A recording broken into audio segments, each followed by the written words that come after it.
Are we made of star stuff? To investigate that, we need to know life of stars. Just like us, stars are born, live their lives and eventually die. During its life, a star goes through different phases. In astronomy, we call it as stellar evolution. How long a star will live depends upon its mass.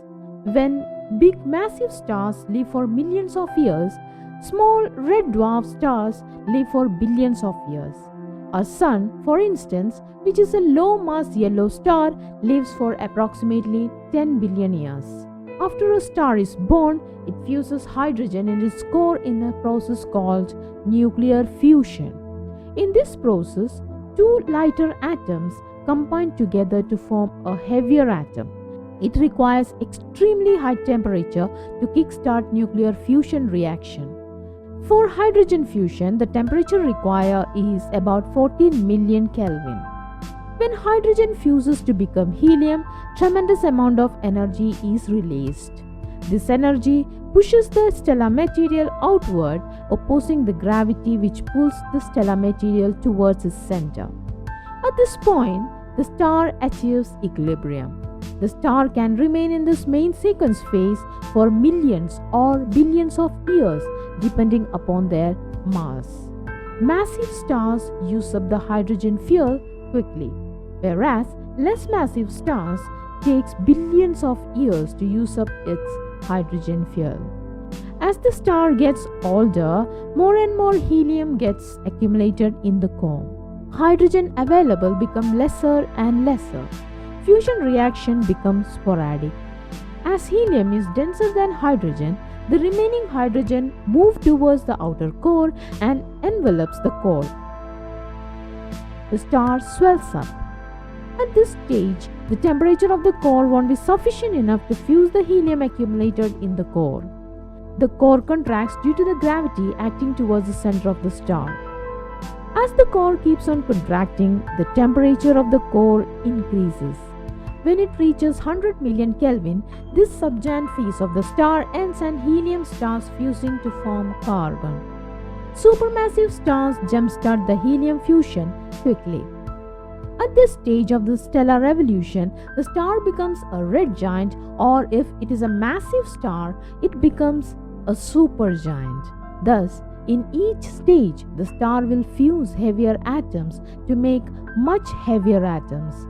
This nuclear fusion continues until the stellar core fills with iron.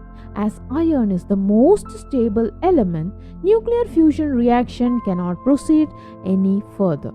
If we look in the periodic table, all the elements up to iron is synthesized inside the stellar core.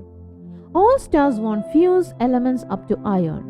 How far a star fuses elements depend upon its mass. We can divide stars into three categories. The stars with mass less than 0.4 times the mass of the Sun, the stars whose mass lies between 0.4 and 4 solar mass, it includes our Sun, and finally, massive stars with mass greater than 4 solar mass.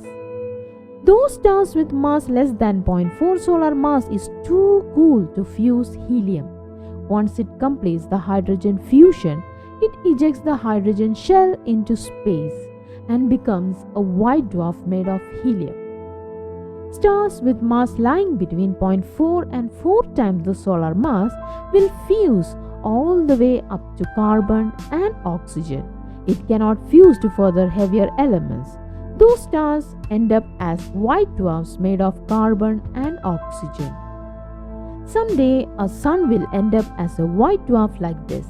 The shells of ejected elements surround the star to become planetary nebula, which will become a birthplace for many new stars.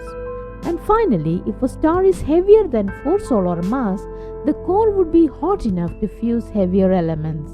Supergiants would fuse the elements all the way up to iron.